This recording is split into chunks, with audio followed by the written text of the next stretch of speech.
Анх хараагаа алдаж эхэлсэн үедээ Америк нэгдсэн улсын марафонд төрүүлбэл хараа нь эргэн ирнэ гэж итгэл найдварыг өөртөө тэн харин өнөөдөр тэр паралимпийн наадам, Азийн наадам, дэлхийн аваргын тавцанд Монгол улсын нэрийг олон 10 жил дуурсгасан түүхэн тамирчин болоод байна.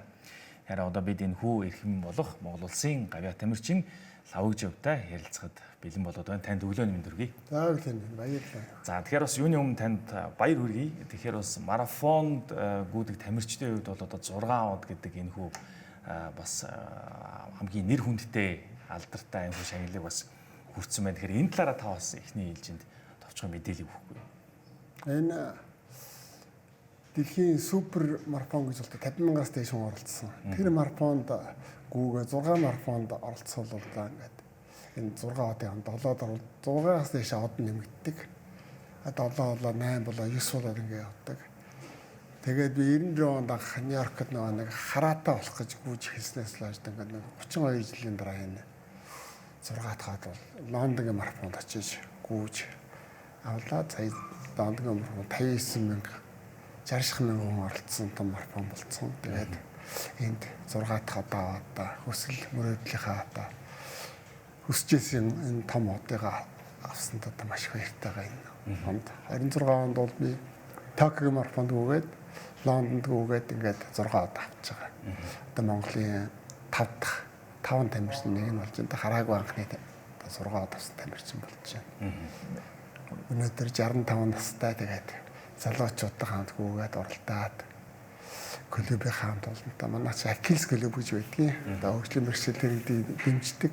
Тэр клубийнхан маань намайг хөшин гэж голгүй дагуулж авч хөтөлж гүйж гайдынхаа тусламжтайгаар ингээд 6 дахь марафонд оролцоод нодыг авсан юм аа. Тэгэхээр бас таны түүх бас бидэнд маш их урам зориг өгч юм л да. Тухайлбал бас ихний түрүүний мэдээллийг биднээс хүргэж байхдаа таныг бол нөгөө анханасаа бас хараагаа алдсан маш амьдралын явц дунд энэ хараа алдах үйл явц явсан гэсэн мэдээлэл бас бидэрт байгаа. Тэгэхээр таны хувьд бас яг энэ анх яаж марафоны тамирчин болох шийдвэрээ гаргасан талаар бас нэг тэр түүхийг биднэрт хаваалцсан. 1977 онд тархитай гэмтэл аваад тэгээд хараа маань аяанда муудсаргаад тэгээд 88 онд групп турсан. Тэгээд харааг башлаа гэртээ явж хагаад манай найз маань хараагчтай үйлдвэрүүдээр байж ажилд оруулаад тэнд нөгөө нэг өөрийгөө голж ичсэн чинь бусдыг хараад тэгээд өөрийгөө голох юм байлаа. Тэгээд 91 онд Нью-Йорк төвтэй олон улсын Акилс клуб Монгол байгуулагдсан. Манай нэг найз маань хараа орж ирээд тэгээд тэр найзаа дагаж гүгээл дараатал болно гэж гүгээл тэгэл 94 онд Нью-Йоркд үүж эхэлсэн дээ. Тэрнээс хойш ингээд 30 гаруй жил 35 жил болж байна да марафоны дагаж гүгээд өнөөдөр зүгээр гэртээ хөвтөжсэн болвол орчлон гарахгүй гунигл хөвтөж байгаа бурхны орнож явах байсан баг. Өнөөдөр бол хүсэлтэй, мөрөөдөлтэй, зоригтой ингээд амьдраад өнөөдөр явж байна. Энэ бол гүйсний ач хавьяа, дур сонирхолтой бас ач хавьяа тэгээд олон залуучууд намайг ч одоо 90-ад онд ч та тамирчин болж хагаад хүмүүс гахаа өрөөж явдаг би пүүзэ аваад бэлтгэл гардаг байлаа тэгээд тэрний ач хавьяа өнөөдөр энэ алдрын оргил төрглээ тэгээд юуны чинь тамирчин гэж боддог байсан тэр чинь зах зээлийн үед чинь аль хоёулахна Баатар жав бит хоёр маань хоёулаа бэлтгэлээ гэж явж байдаг. Энэс хахад 7-2 юм тамирчин гэж юу байсан гэж боддог байлаа тэгээд тэвлэгээс медаль аваад ирэхэд дахиад нэг шагнах мөнгө шагнал гэж Монгол улсад байдгүй.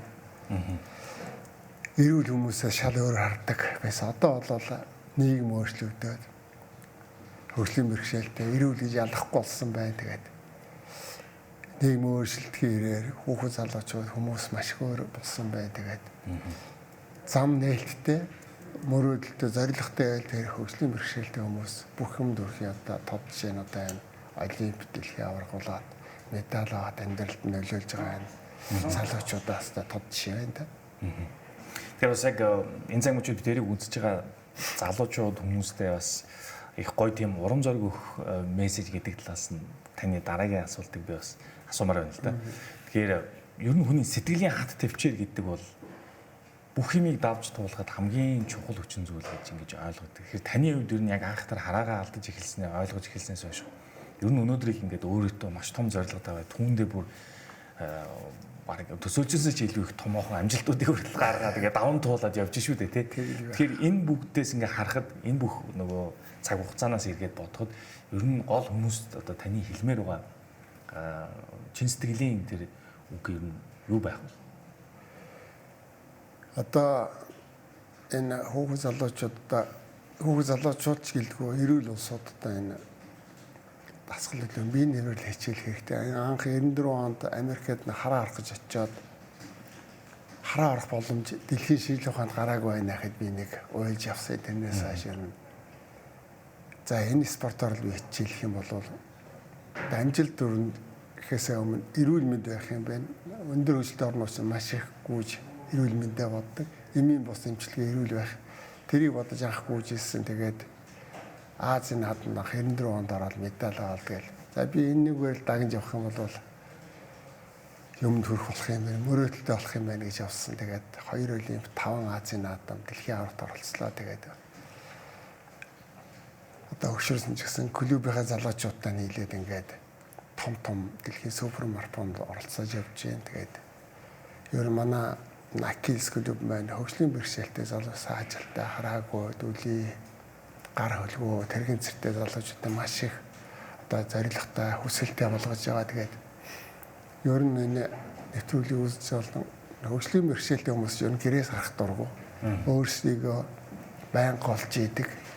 Тийм байхгүй зүгээр тэр хүүхэд хүсч лээвэл зорилгод нь бүх зам нээлттэй байна. Тэгээд амьдралаа дэвшлүүлэх үгүй ядахтай эрүүл мэндтэй, зорилготой, мөрөөдөлтэй, зорилготой болох хэрэгтэй. Тэгээд хүн нэг л амьдрахаас олон амьдрахгүй. Тэгээд нэг амьдрч чад цаг хугацаанд эрүүл хэрэг өөртөө анхаарал тавиад гүүх дасгал хөдөлгөөнч одоо хүний биед асар их хөрөнгө оруулж байгаа юм.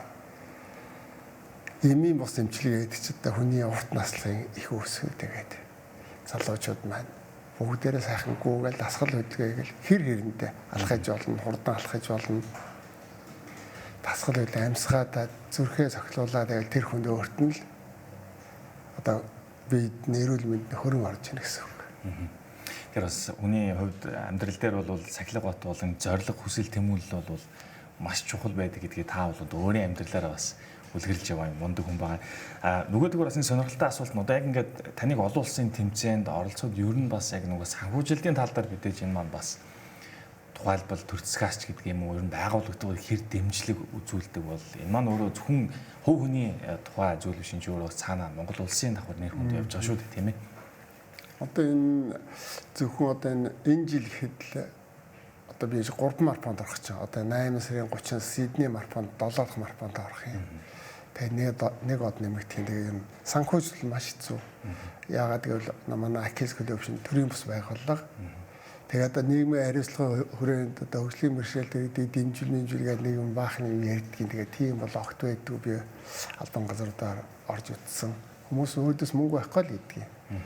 Тэгээд манай клуб маань хандин мөнгө босгоод тодорхой хэмжээний одоо 30-40% ч юм уу 50% ч юм уу клуб наагаад л тэгэл тамирчтай болж ил өгвөл хөгжлийн бэрхшээлтэй тамирчид нь одоо зарим нь одоо нэг 769 мянган төгрөгийн татварыг 6 сар харан зээлэл энэ төр тэмцээнд явдаг шүү дээ. Сонирхолтой хүсэлдээ өрхийн тулд тэгээд ер нь дэмжлэг төр засаг дэмжин одоо Олимп Азийн наадам одоо энэ мэрэгжлийн юундаа бол хөрөнгө гаргахаас энэ төрийн бус хөгжлийн бэрхшээлтэй тамирчид бол гуйж аваад мөнгө олно гэсэн түүх байхгүй. Мөнгө өгдөггүй. Тэгээд тэр хуулийнхаа дагуу бол уулна нэг говийн жилөө нэг өгдөг юм байна лээ. Тэгээд тэрийг нь бол олддгүй юм байлээ. Би бол зөндөө явж утсан. За гавьяа дэмжинэнд олдгол байлгүй л гэдэг тэгээд адилхан юм байлээ. Тийм. Төсөлд маш товчхон асуугаад ер нь таны бодлоор яг Монголын одоо параспортын хөгжилд хамгийн гол өөрчлөлт юу хэрэгтэй вэ? Параспорт одоо паралимпийн одоо хоёулах нь 2000 оноос Сидней олимпиад анх би тугаараа Баатар миний ард шахсаад хоёулах нь орж. Өнөөдөр бол 10 хэдээр олимпиад орж байна. Ер нь олимпиад орж байгаа тамирчдыг бол одоо Шигшэвагт орж байна, цалин мөнгөтэй болж байна. Тэр бол одоо гонгорын лавсран багш юм ачгаавья. Ер нь бусад энэ одоо эрүүл мэнд гүйж байгаа одоо ингээд бидний шингээ өндөр настай болчоод одоо олимп тэд орж чадахгүй шүү дээ бид нар чинь. Тэгэхээр төрийн дэмжлэг гэхээсээ илүү пүүс компаниуд л маш сайн дэмжиж сэтгэлийн дэм өгч явах хэрэгтэй. Эр хүмүүс бусад эрүүл хүмүүсийн айдлаар дэмжлэг их хүснэ. Өөрсдөө яаж чад урам зориг аавна. Тэрнийхээ төлөө маш их хичээдэг. Итгэл алдахгүй төлөө явдаг хүмүүс чинь өргөжлийн бэрхшээлтэй тамирч залуучууд байгаа шүү дээ. За танд урилга хүлээн авч хүрэлцэн ирсэн бол маш их баярлалаа. Тэгээд таны цаашдын нүрих хөдөлмөр тань бас өндөр амжилтыг хүсье, мөн таны цаашдын спортын замд тань өшөө олон од нэмэх болтугай гэсэн юм өрөөлөе бас. За баярлалаа тэгээд. Баярлалаа танд. Хүлээж аш. Тэгээд ярилцлага хийсэн та хүн жинсэлцээ баярлалаа. Тэгээд ажилтнаа амжилт хүсье. За маш их баярлалаа. За баярлалаа. Бид паралимп болон спортын хөгжлийн талаар Монгол Улсын гавьяат тамирчин лав үжин эрхэмтэй ярилцлаа.